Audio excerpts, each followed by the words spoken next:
so there's a new game coming out that looks dead on arrival, in my opinion. It's just another stupid extraction shooter that nobody wants. I'm so sick of extraction shooters. I will say that much.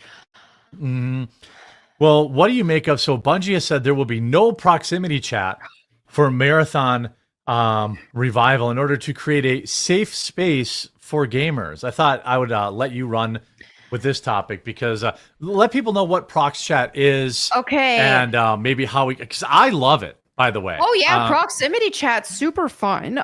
There's a lot of games that implement that. So like in a shooter, for example, when you are in range of a person, like this can be somebody who's not even on your team, because we know they have like normal team voice chat, all that kind of stuff. Well, let's just say you run into somebody in the game and you're in proximity of that player, then you can talk to them just like you would in real life. Like you're within earshot range, you can actually hear them on their mic. So in this situation, Bungie's it's fun. And like in Warzone, if like you're on a different floor, you can be like, I hear you, I'm coming. You know, like it makes it like a whole nother level of fun. But it's more sometimes immersive too. It's like you're actually there in a way. Yeah, and apparently some people, I don't know, not me, but some people apparently use this proximity chat to say bad words. Is that true? No way. Not in video games. Yeah. So what is this like? First of all, it started in with like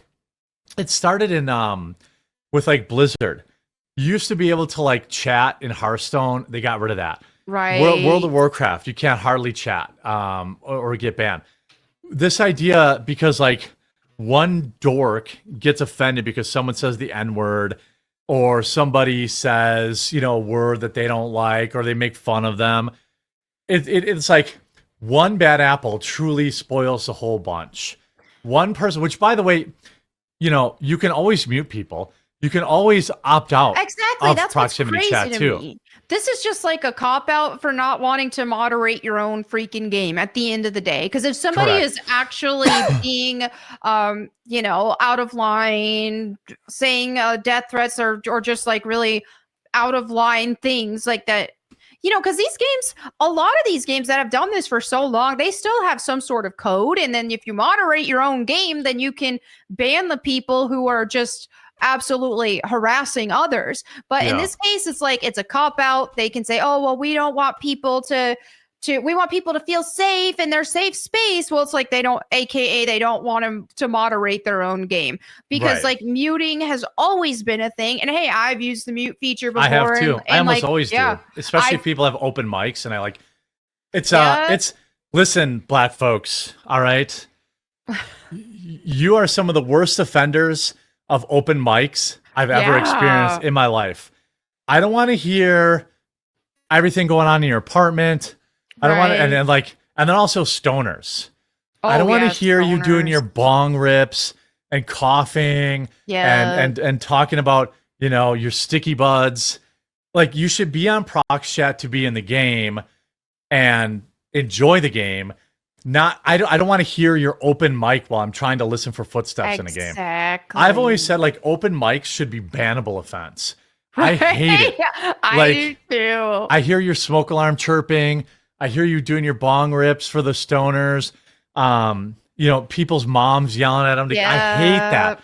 Like, if you get reported for open mic, you should lose mic privileges for like a month. It's because I have to stop playing the game and mute them. Versus like, so their open mic becomes everybody else's problem. Yep. And it's not even the things that they're saying. Right. Babies screaming, all this stuff. And it's like, the other 10 people in the lobby have to hit mute because you are too lazy to unplug your stupid microphone. I can't handle it. And some people are just straight up annoying, like somebody who's going to be blaming their team, like somebody who sucks at the game and they're going to be blaming their team the whole time. Oh, that's great too. Or crying about it. Then it's like, okay, muted, don't want to hear it. And so, yeah, I think that muting is a great feature. Some people don't want to hear all that, but to completely remove proximity chat and say, oh yeah, no fun for anybody. That's ridiculous. Yeah. I the fact that, like you said, gamers don't need a safe space. They're the ones that they don't want to They don't want to moderate their chat. They don't want to have to deal with it. They just shut it down. And that's what, like, a few people, like, by the way, I have been called the N-word by more black people than I've never heard white people. Now, I have heard white people say it, and I almost always make fun of them. Right. I'm like, oh, we got an edgy boy. We got an edgy boy. Like, it is so dumb. It's so rare. And it's usually people who are just doing it for attention, and like, and it's kids. It's like 14-year-old kids who aren't even supposed to be playing Warzone, by the way.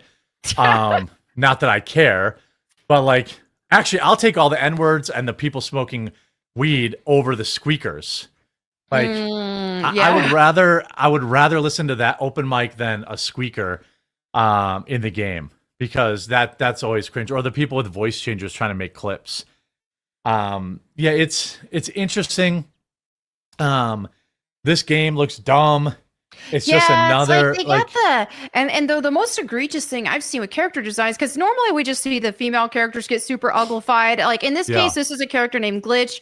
I think with the art style and stuff, she's not terrible looking. Well, blue hair, what a coincidence. Well, yeah, there is blue hair, but I don't think she's like egregiously bad looking. Now it's that guy, if you scroll down a little bit, that like it looks like a dude, or it looks like a girl, kind of looks like some sort of like just gender ambiguous, and that's a dude apparently. And that is that is a dude. So you've got like one of their main featured characters who is this very effeminate male. Of course, very off-putting. They're gonna say they're gonna wait till there's a controversy with the games, and then they're gonna say, oh well, this character's non-binary. Exactly. That's what it's all about. That's what Blizzard always does. Wow, stunning and brave.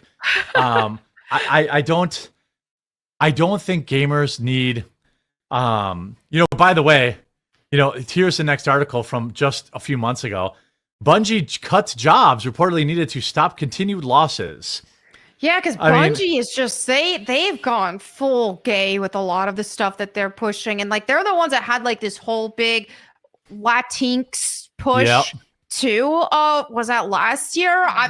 They keep jumping on all of these stupid woke trends, and people are sick of it. And it's just like, oh yeah, we want to encourage hiring people from the Latinx community. Latinx, and then the actual Latinos hate that. It's insane. And then there's just no self-awareness with any of that stuff. That's speaking of the whole Latinx no thing. Latino wants to be called that. Exactly. And it was so funny because this is kind of unrelated but similar. But I was on TikTok, and then like Kat Von D was making a video about homeschooling her kid, and somebody in the comments was like, you betrayed the Latin community, the Latinx community by voting for Trump. And I was like, don't you realize Latinos voted for Trump? Like, in record numbers. Did. So it's just so weird to say you betrayed the Latinos for voting for Trump when most of them did. It's like, well, what is even going on here?